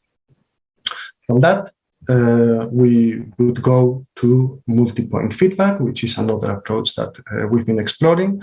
And it works a bit as you're going to see in this picture. Just by controlling the ultrasound, you can deliver several points at the same time, which you just arrange around the shape that you want to represent. As you are going to be modulating this, you don't need to present the whole of the shape at the same time. You can use maybe the high edges to present some of the points and the low edges to present the other half of the points. And over time, if you do this quickly enough, you're going to perceive the shape as a whole. So this is kind of, in a nutshell, the way we approach multi-point feedback, and it is sort of a bit how you're seeing over there. So I got a continuous shape that we approximate by a discrete set of points. You can do this, you can maybe wiggle these points so that you kind of fill in the gaps, but this is an approach that has a bit of a significant limitation, which is that the more points you keep adding to represent your shape, the pressure of each of those points decreases, and it comes to a point in which you can no longer feel it. So, and also, as you've been seeing, something that is a bit of an issue with this kind of approach is that they still rely on this kind of amplitude modulation. And this implies that for some of the time, we are not operating the transducer array to the max, which means that it could deliver more power than we are actually using. We are mentioning this trick of using the high and the lows, but there are better ways of really using the max of these arrays of transducers, because in the end, being ultrasound means that you have a very limited amount of power that you can deliver. So, and that kind of an approach is what we call point time streaming. So the approach is quite simple. So we have a single point that we move as to draw shapes on your skin. And if you do that quickly enough, you create this feeling of a continuous shape on your skin. This is an approach that works, and it works really well. And it's a bit as you are seeing in the picture. We've got a point that we move very quickly along your skin. And with that, if we take any point on your skin, you are going to be receiving waves of pressure. But all of the output capabilities of the array are focused on being delivering. They are delivering continuously all the time. So we make the max out of the power capabilities of the device. So that's an approach to take. And the next step that we've been seeing in our evaluation would be, instead of using one, using several points, but moving them very quickly. So, and this is kind of, instead of drawing a shape with one point very quickly, we are going to take several points and use them to draw very quickly on your skin. So we take several points and blop, start drawing really quickly. And this is an approach that's actually quite interesting. So instead of one point spinning around, we are going to take several of them spinning around on your hand. And something that becomes interesting about this is that when we are drawing with a point around your hand, we have seen how the speed at which the point moves determines how many pulses per second we are going to be getting. That is what we call the drawing frequency, and this is a parameter that affects the tactile sensation that we are going to get. But sound is a wave, and the wave, when it hits your skin, it also propagates through your skin. If we match the speed at which you move the point with the speed at which the waves propagate on your skin, you can reinforce them. So it is the drawing frequency affects your perception because of your receptors, but then the speed at which you draw affects your perception because of the physical stimuli, because we are reinforcing the stimuli as it is delivered. So one because of our perception, the other one because of the physics or the mechanics of the hand. Both of them are relevant to our perception. But the issue here is that if we've got a path of a specific length, L, both of them are related. So the drawing frequency and the drawing speed, they they are connected.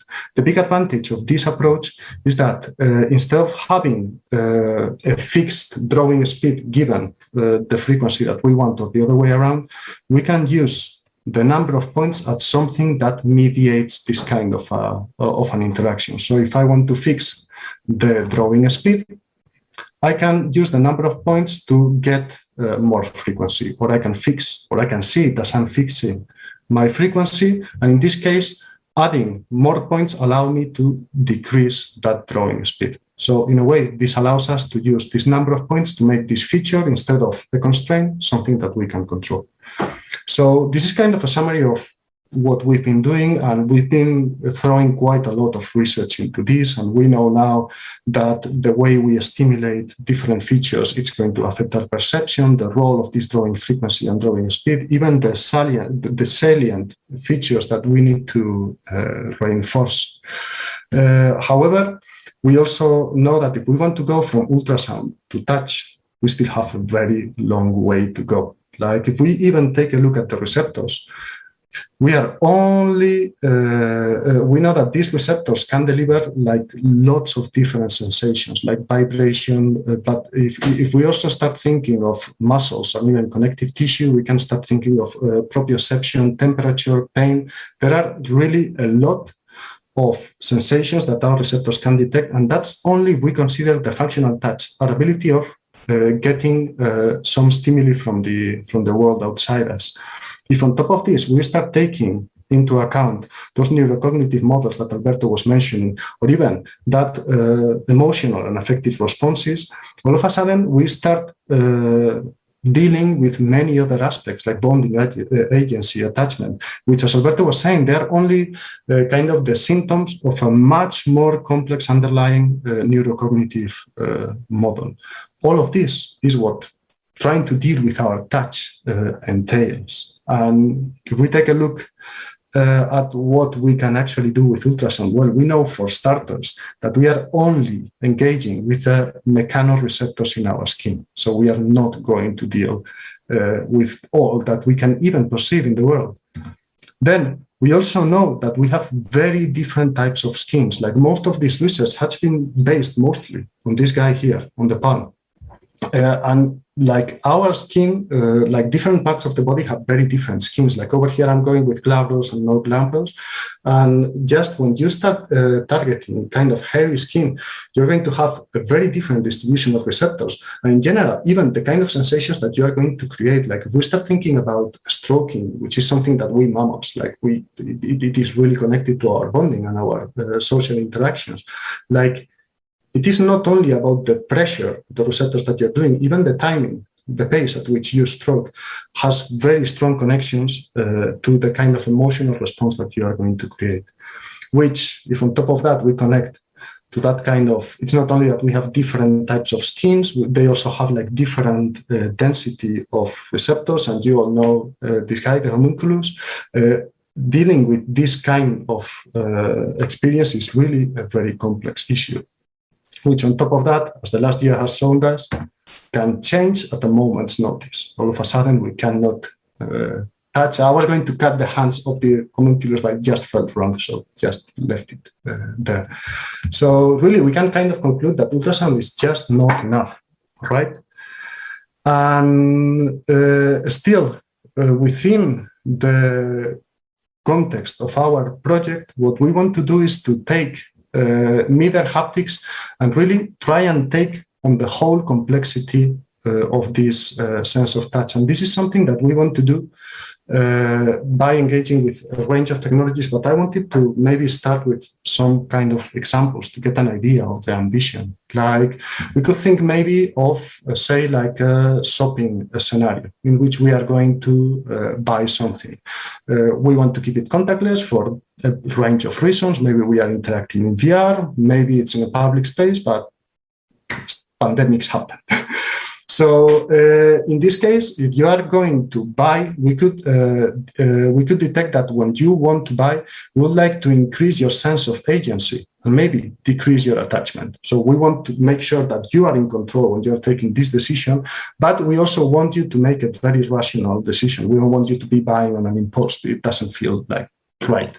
So the idea would be to be able to detect your intention and what would be the kind of right response that we want to elicitate into the user, and to use our contactless haptic approaches to create this kind of a response, which in this case could be targeting your hairy skin with a specific kind of stimulation. Or maybe we would want to create kind of more engaging social experiences, recreating the experience of a board game in which a character is being attacked by an ogre.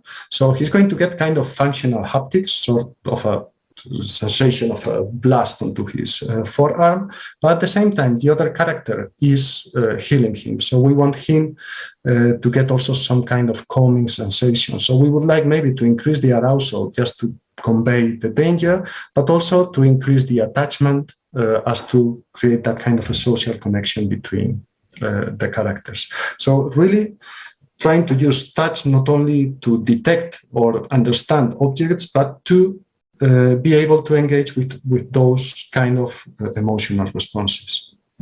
This is obviously very complex, and as we were saying, ultrasound is a good place to start, but it's nearly not enough. We are thinking about using other technologies such as heat, maybe, or even electric arches. With this, we could start by touching on all the kind of mechanoreceptors that we know are around. And in this sense, ultrasound actually can play very interesting roles. So if we start with electric arches, we know that this is a kind of a stimulation which is contactless for starters, and it can also engage with different kind of receptors. And on top of that, if you start controlling the amplitude modulation, you don't need to have the arches continuously, but you start modulating as we were doing with the pressure. You've got a very fine control of the kind, or a very wide range and gamut of experiences that you can create. On top of that, we know that ultrasound can also be used to direct aerosols. So with this, we could start thinking of sensations that can also engage with those materials that we can that we could deliver to the skin, maybe to increase the moisture, which is something that also affects our tactile responses, or even to deliver specific chemicals, or just something that cools down your skin. But even if you start combining both of them, you could think of charged aerosols, given the possibility of ultrasound to direct aerosols. If you combine that with charged aerosols, you could even further control how they move in space. So really a range of approaches as to try and push middle haptics forward as much as we can.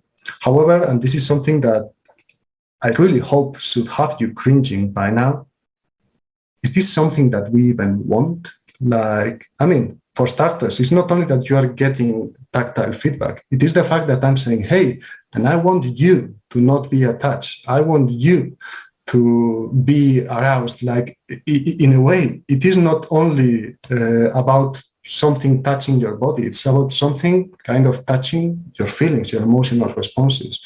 Like, this is something that,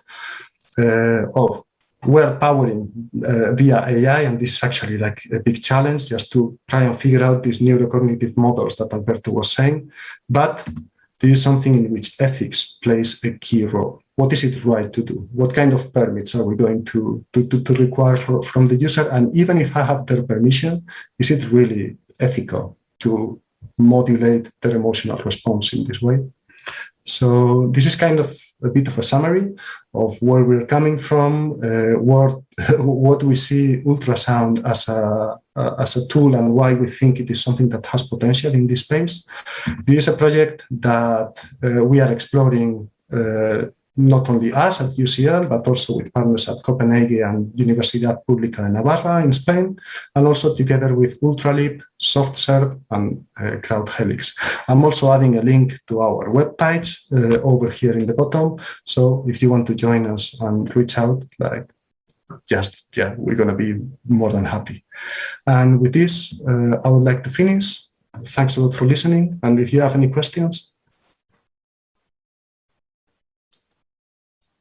Thanks a lot, Diego, for the presentation. Actually, that's not only gave an overview of the project, but I just realized that for the first time, we have a situation where graphics and haptics seem to be advancing at the same pace, since they're, in a sense, both from the same, common display. At least in this setting that you were presenting of holographic visuals, levitating visuals, and haptics as well, based on ultrasonic phased array technology. We've had a few questions, but in the interest of time, I'm going to leave them for the panel discussion in the end, if that's okay with you. And with that, I'll proceed to our third and final keynote speaker, which is Carey Jewitt, who's a professor of learning and technology and is also director of the UCL Knowledge Lab and the chair of the UCL's collaborative social science domain. Her research interests include technology-mediated interactions, the development of multimodal research theory and methods, and also innovative research methods across the social sciences and the arts. She is the PI of the InTouch ERC Consolidator Award project, which investigates the social implications of recent developments in digitally mediated touch, including touch in VR, biosensing, robotics, iSkin, creative technologies, and digital touch futures. Thanks a lot, Carey, for being with us. Please, whenever you're ready, stage is yours. Okay, thanks. And thanks for inviting me here today. And it's really great to follow Diego and Alberto. It's a real honor. Diego and Alberto have really sketched for us like the complexity of what touch is.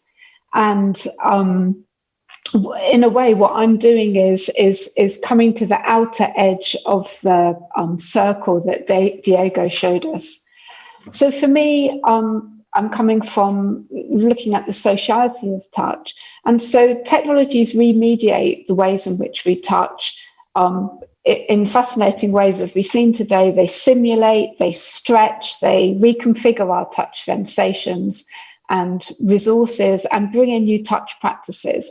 And as these technologies enter our everyday uses, they're part of shaping what actually comes to count as touch, what people think of as being touch also changes through these technologies. And touchless interfaces are, I think, a really interesting part of this rich landscape of touch and digitally mediated touch. And the sociality of touch is a significant aspect of understanding that emergent space. So I'm working with a social view of touch, which encompasses touch cultures, social practices, and the politics of touch interaction.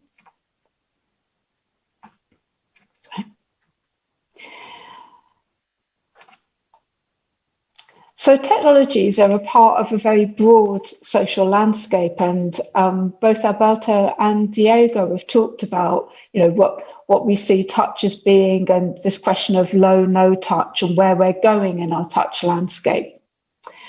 So I'd say technologies are part of this broad social landscape of touch. So the past, the present, and the future, as Alberto so clearly sketched out for us, of what touch practices and technologies are, as well as our imaginaries of touch, are central to how technologies then get taken up by people and how their design helps to shape who and what we touch and how we touch. So looking across the contemporary social landscape of touch, I want to draw attention to three, what I see as peaks at this current moment on this complex terrain. So first is that touch at the moment is in a state of social flux in relation to questions of agency, gender, and ethics, and that circulate around the politics and power of touch. So as epitomized by the Me Too movement, among other cultural phenomena. Some would even say that we're in a touch crisis at the moment. And second, as the other speakers have alluded to today, the COVID-19 pandemic and the restrictions that it's heralded has had very specific and immediate consequences for who, what, and how we touch. So there's been changing advice depending on what country we're living in and what moment we were in during the pandemic. And that's included avoiding touching hard surfaces, keeping your distance, not to touch or hug in any way, and certainly to try to stop touching your face. There's been a real intervention in where the kind of landscape of touch that we have together over the last 15 months or so. And so the pandemic's also highlighted the significance and the pleasure of touch for many. It's also given those who don't like to touch or are touch averse, like a break from the social norms and expectations of them. But more generally, it's unsettled and shifted the touch etiquettes and social norms and our expectations, hopes, and fears of touch. So there's been a lot of, I don't know if it's just me, but negotiating how and what we touch in different social contexts has become a new thing I've had to manage. And third, despite the immense innovative power of haptic technology, some of which we've heard of today, social touch in mediated environments still often feels just out of reach, a kind of promise, kind of not yet fully realized. And so the COVID crisis has amplified demands on touch technologies. Everybody's wanted to find a way to get out of this little Zoom box that's trapping us all in this overly visual space.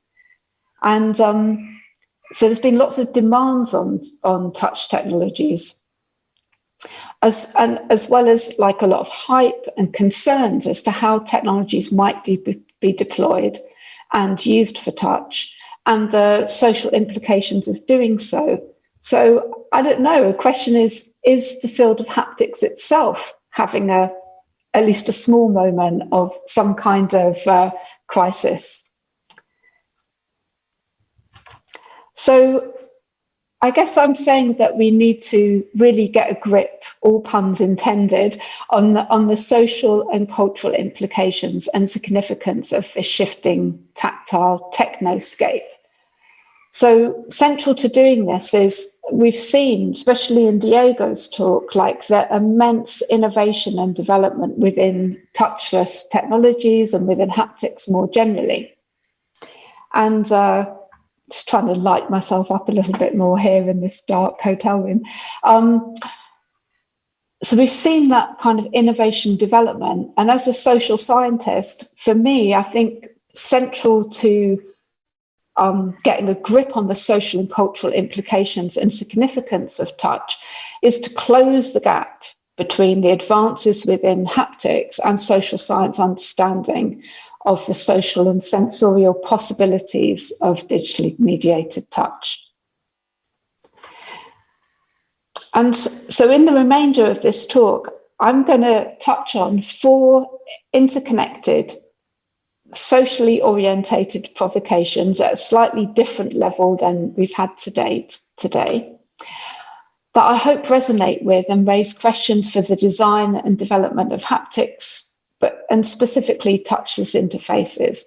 And these 4 provocations, if you like, are: feel the materialities, formulate the right kind of touch, mind your touch etiquette and ethics, and engage with users' socio-technical imaginaries of touch. Now, these provocations emerge from the work of InTouch, which is a 5-year ERC project. And that project seeks to obtain a deeper understanding of the social character and societal impact of touch as it's digitally mediated. So I'm coming not with any computing or engineering or HCI background to my work, but I am collaborating with people in those fields. Just trying to, right. So I'll just give you a quick sense of what we're doing in that project, so that you can see something of where the ideas are coming from.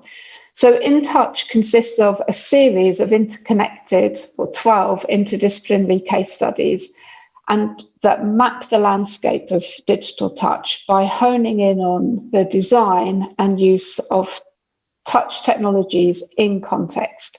So for example, biosensing baby monitors that reconfigure parental touch practice. I loved the link with Alberto's image of the mother and child there, kind of questioning where we're going. But also remote touch devices to support touch in personal relationships, robotic touch in industrial workplaces, virtual touch in leisure or learning environments, as well as exploring interactive skin in the context of touch communication. And to do that, me and my team are engaged in interdisciplinary collaborations with a range of different disciplines, including performance artists on virtual touch, artists on exploring remote contact. At the moment, I'm in Bristol working with a choreographer, a playwright, and a sound maker on a digital performance about touch journeys through lockdown. And that's very much about asking how can we evoke touch through sound. Connects, I think, well with some of the things that Diego and Alberto were talking about today. But also working with designers and collaborators with colleagues in engineering, computer science, and HCI, including Thomas Howard, to develop a manifesto for touch in crisis. So it just gives you a very quick overview of what we're up to on In Touch. So my first provocation then, feel the materialities. So materiality is tied to the sentiment in many ways of it feels right. The notion of feeling right is really entangled with the part of the body or the parts that are in contact with the device or a system and the type of touch that is being engaged with and our non-digital experience of what it means to be human. So here, the sensorial possibilities of materiality are key to the design of touch, is what I'm saying. So hard versus soft materials elicit different kinds of bodily presence and physical contact. And so while sharing the same functions, the performance of a device may be experienced as fundamentally altered by their material differences.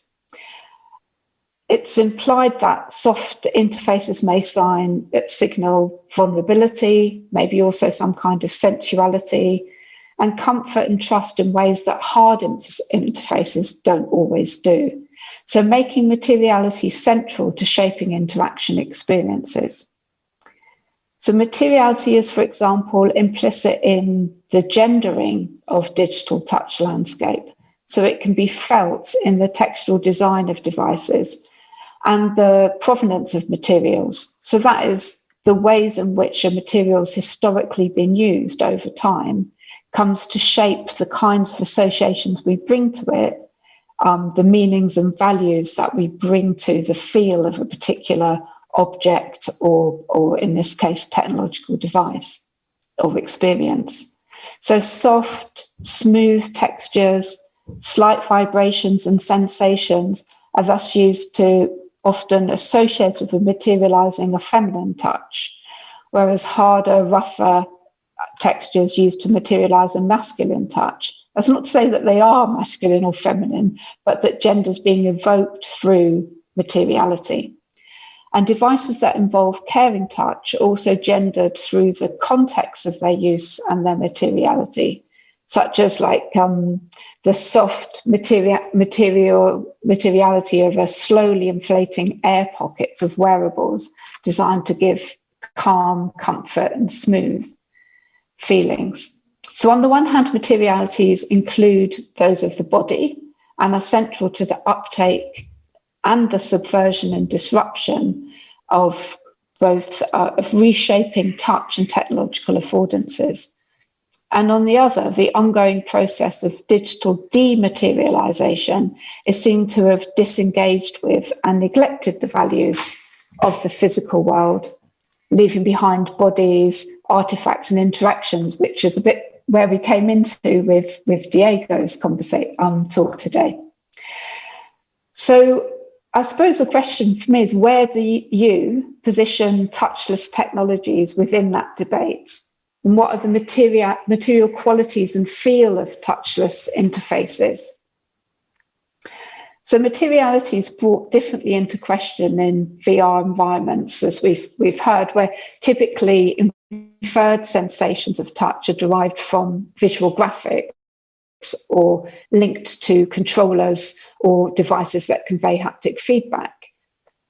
And here the features and behaviors of objects related to the impact of touch are programmable in novel ways.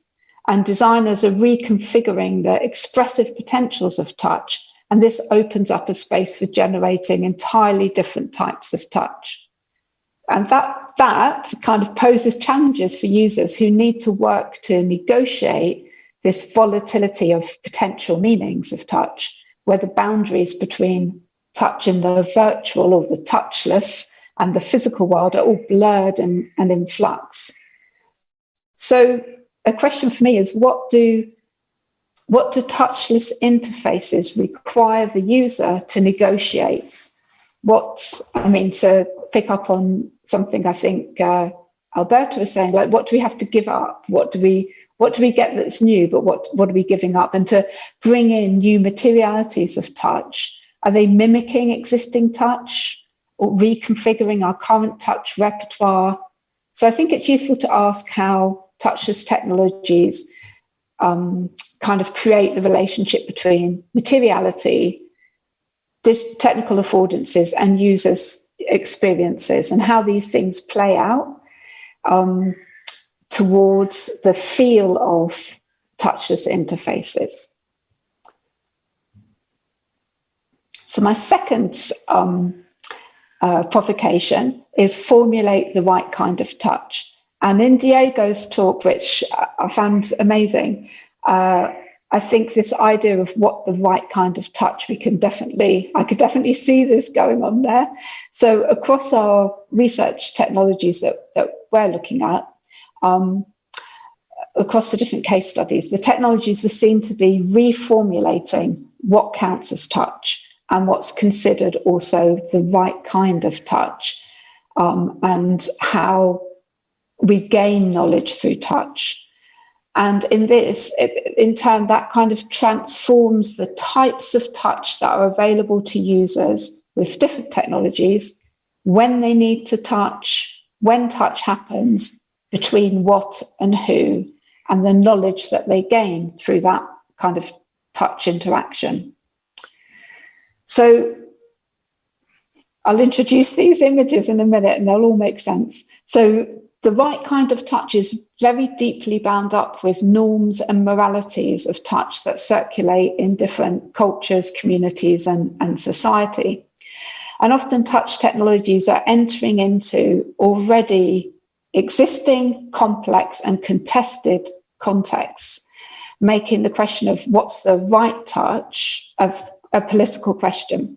So, for example, the images you can see here are from a case study around the Owlet, which is a biosensing baby monitor, which enters, it's hard to find a more contested area of touch than parent-baby touch.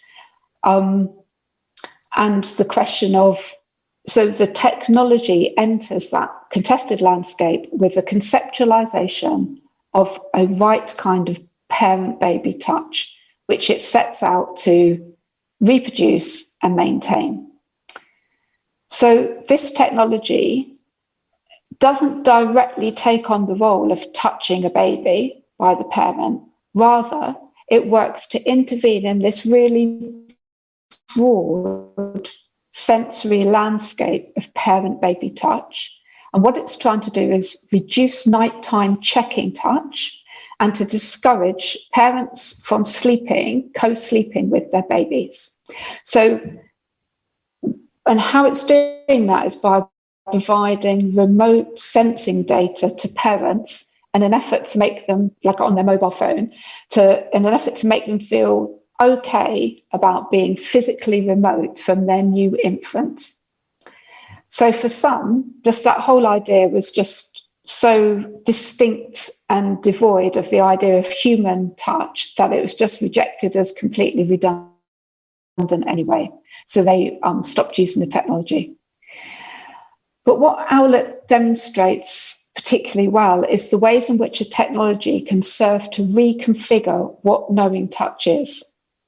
So Owlet represents, with its kind of data visualization on a mobile phone, it represents a shift in the character of the task of knowing by shifting the technique of understanding from being about parental observation and touch to the skill of interpreting biosensing digital data visualizations.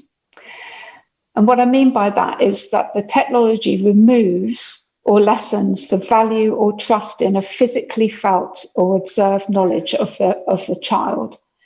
So feeling a pulse, like feeling clammy skin, changes in body position, observing like the color of a child's skin, like they've got blue fingertips or slight bluing around the mouth.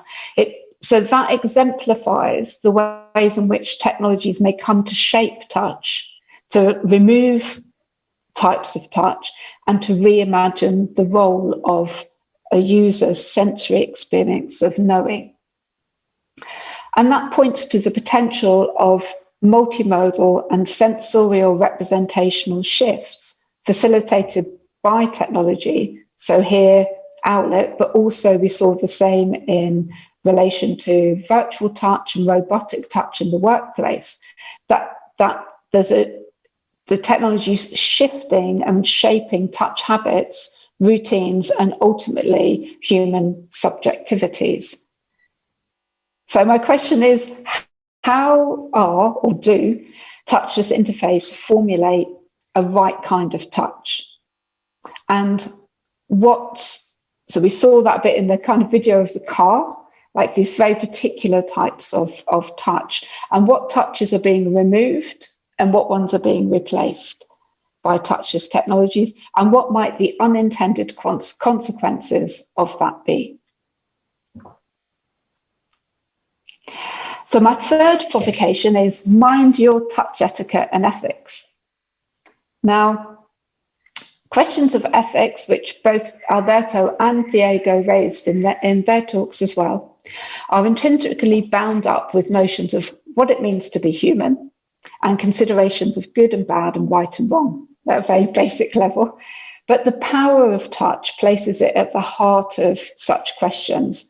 And you might have caught a glimpse earlier of the newspaper headline on my second slide, where Elton John stormed off stage when a fan touched him. And also, remembering the Me Too movement more seriously, like touch is at the heart of ethics.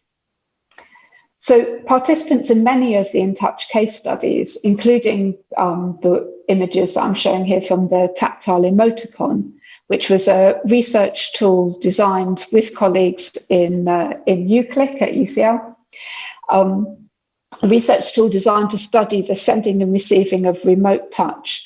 So these case studies highlighted key sensitivities for touch etiquette and ethics, including the kinds of touch afforded by technologies, the assumptions and ideas of people, who the people are, the types of bodies they have, as well as cultures of touch, and how those assumptions are designed into systems and devices to create touch norms, practices, and also to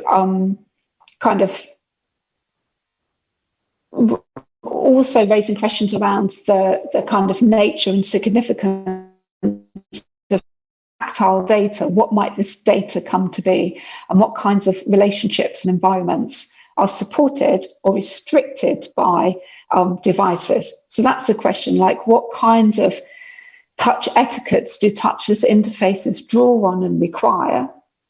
And then here as well, just thinking with digital mediation has the potential to change sensations and communicational practices and social relations, and that brings the sensitivities and all of the complexities of touch to the absolute forefront of design.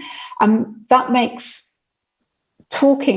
these a talking point which should come in and through design as one step towards safeguarding ethical touch. So what might consenting to touch look like with a touchless interface? I think that's a kind of curious question. So I think also the idea of participants across the case study expressed a desire for and ethical concerns about the possibility of body messages or tactile felt messages that could be recorded and replayed. And that was interesting in that it shifts touch, which we think of as this kind of simultaneous mutual exchange. It shifts it to an individual experience, and it also opens up the kind of potential of remote digital touch without the necessity of a connection to another person, positioning digital touch as both a kind of idealized mimicry of connection and an isolating experience. So that thought experiment, which kept kind of cropping up across the case studies, raised different ethical questions about authenticity, about safety of digitally mediated touch, and also it highlighted the ambiguity of digital touch and what consent is, and how to kind of manage touch misunderstandings between people as well. So how might design ensure individuals' agency and control over touch and touch data in a touchless interface? And how might touchless interfaces bring measures of authenticity or transparency to the users, I think? So my fourth and final provocation is to engage with socio-technical imaginaries of touch. So as the boundaries of digital touch are being pushed to new frontiers by touchless interfaces, as Diego showed us in his talk just now, the socio-technical imaginary opens up a research space in which to reflect on and explore touch through really attention to emergent potential, what might be thought of as templates for social practice. So trying to understand what social actions might be enabled and what ones might be constrained. And that imaginative space enables us to simultaneously look into the future and look at the future in order to engage with developments in the present. So we've done quite a lot of work, and this is an image from one of our workshops, where we've brought together people from different aspects of HCI, computer science, but also from communication, linguistics, and sociology, and social sciences, and from arts practice, so from product design, to think about imaginations of touch. And engaging with social technical imaginaries helps to illuminate the role of imagination in the ways in which we fabricate our social lives in the present. I hope that makes sense. So how are touchless interfaces entering into this social imaginary of the technoscape? So we saw some references to sci-fi, but in a way, you know, it's interesting to see how the general public imagines these technologies. So representations of touch and questions of whether and how digital touch is mimicking or reconfiguring touch weave through these imaginations. And some of those being made evident in our research. Questions of continuity and change. That is, what forms of touch do touchless interfaces kind of want to persist? What ones are lost in the remediation? what kinds of touch do the materiality and affordances of touchless interfaces want to work with? So the politics and the representation of digital touch kind of intersect then with these questions of ethics and touch authenticity, privacy, and care. And so this kind of notions and questions, I suppose, about what bodies are being designed for. Are they kind of always fit and fully able? Are they disciplined working bodies? Is it about an efficient body? Is it about intimate and private bodies? Is it about public bodies? Like your scenarios were quite public, in quite public spaces. But also touch was seen across all of our case studies being more intense, riskier than other forms of communication.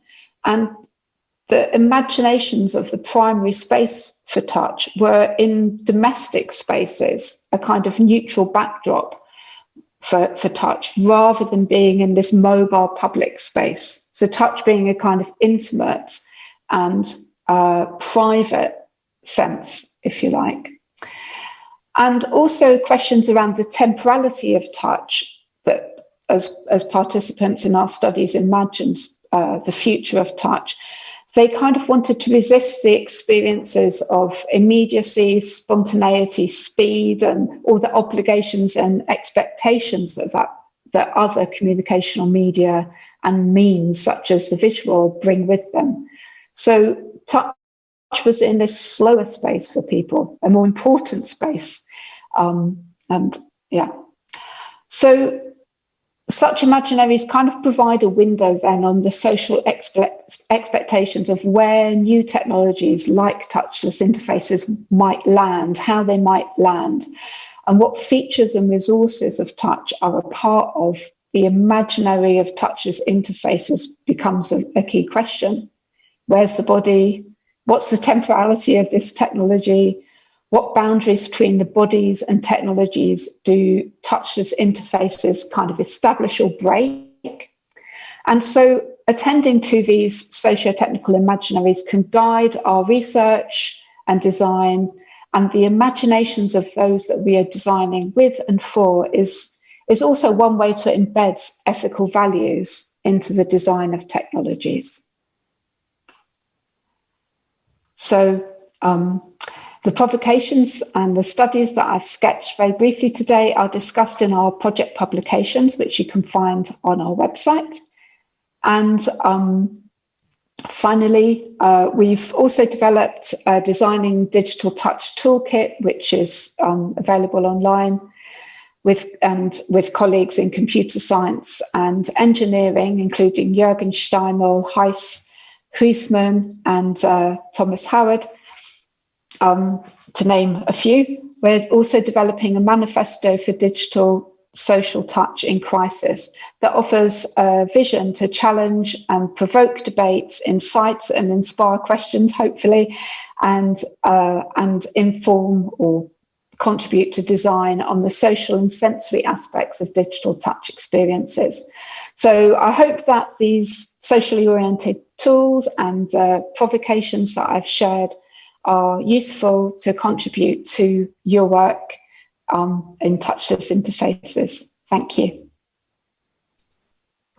Thank you very much, Carey, for that presentation and for all those questions. We really need to dig into them and try to, well, I guess I've only just realized that there's so many different dimensions, and you really hit them and highlighted them, all those 4 different dimensions and questions for each of them. So I want to ask you a quick question, and then maybe, I don't know whether we will be able to have an extended panel discussion, because I'm informed we have a hard finish at 1:45. So my question to you, Carey, is about more general, actually. So haptics research has always been interdisciplinary, bridging engineering and psychology, and also branching out in many different other fields. Do you think that's going to change? And what are the skills and idea pools that universities, but also companies, as you showed in some of your examples, they need to be on the lookout for? I hope it doesn't change. I think haptics is so exciting and it's so interdisciplinary. I think that social scientists like myself have lagged in the discussion, and that we need to get more involved. And also, in a way that understands that people like yourselves are really working with these issues already, but that perhaps we have some other perspectives to offer. So certainly, and I think also working with artists and digital performance is a really exciting space, because they open up such incredible questions for all of us as well. So, yeah. Okay. Thanks a lot for that. I'll switch a question to serve a question to Alberto, and that's actually from the audience. So, as more of our devices begin to include haptic feedback, sometimes even simultaneously, like a phone and our watch and so on at the same time, how do we negotiate the human body's limited ability to comprehend multiple sources of haptic feedback? Would you comment on that? Yeah, this is certainly a very important question when we use any kind of tactile technology, because we know and we learn from experiments that we did that the amount of information is limited that you can process. And so you need to filter some of this information in order to make something more spatial than other information. Otherwise, when you present all together, what happens is that you are missing something. You will certainly miss something. It's the same phenomena that also happens in vision, the kind of blind side that you have when there is some information that is presented, you are concentrating on something else and you miss completely that kind of information. And we established that the very same phenomena exists also in touch. And it's not only touch, I mean, also visual information can affect your ability to perceive touch, and so you miss something. So, for example, if you're watching your mobile phone and it's something really important, you can even miss to detect a vibration from another device. So that's a limit. That's a limit of human computation, and we need to find out a sort of language to create priorities. So what is the information that should be prioritized? Because otherwise, altogether cannot be processed. This is a limitation, and technology should have a role in this, in finding what kind of information can be prioritized by humans, because technology already changed the way in which our brain processes information. You know that we have, for example, the phantom vibration. You feel that there is your mobile phone vibrating in your pockets, you reach for the phone and there is no vibration, because our brain actually lowered down the threshold to recognize that something is relevant for you. And once vibration were not relevant, and now that technology added that information to the communication, now that information is relevant. And so you filter that information and then you reach, even if it's just normal noise. So actually, that's a good point. We need to understand how to prioritize information, and the best way to drive people's attention to a certain kind of information when more than one thing are presented at the same time. Thank you, Alberto, for your answer. We have a question for Diego regarding the 3D displays with moving particles to create this hologram. How easy is it to disrupt that? Can you feel it with your finger? Will it trespass? Will the particle get stuck? How do you overcome that challenge? Whoa. Okay, that's a good one. There are many shapes to that. Okay, then how it feels, it really depends on the particle that you are using, the density that it has, even like the features. Like we usually use spheres. Like if you use something that has a bit of a spiky, you can soon imagine that the sensation would be very different. Then it is true that if you get your hand in the way, like you're gonna knock the particle out, right? it's not always the case. Like they are quite good at dodging you just because you create like little pockets of pressure and they go around. But then this is a kind of a technology that if you go through, you're going to disrupt. That's true. The thing is that with kind of closed loop solutions in which you can detect that the particle has been dropped, you can select another one and replace it, and we get very high acceleration. So it is something, well, it's something that you even see in movies, that they kind of stick their hand in the hologram and kind of disrupts. I think it'd be pretty much like that, because you're going to disrupt the flow of the particles, but then maybe those particles could become that part of the tactility of the display. But we've got a long way to go. Thank you, Diego. Great answer. Actually, we have been fortunate to extended 5 more minutes in our discussion, so I can ask a few more questions. That's the good news. So I have a question for. Actually, it's a question. It's an open question. Whoever wants to take this one, please go ahead. So, having heard of different speakers, including the lightning talks we had earlier today, and reflecting on the state of our current ecosystem, where VR is taking off, remote work is kind of is here. It has taken off. Everything is digitized. The haptic market is projected to grow. So with all these things are looking good in some ways, I guess.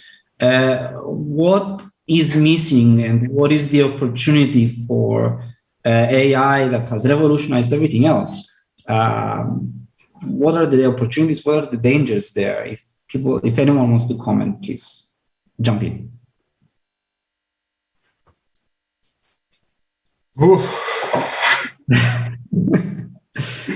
Long question. I have a small question at the end. So, I mean, it's super broad, because in the end,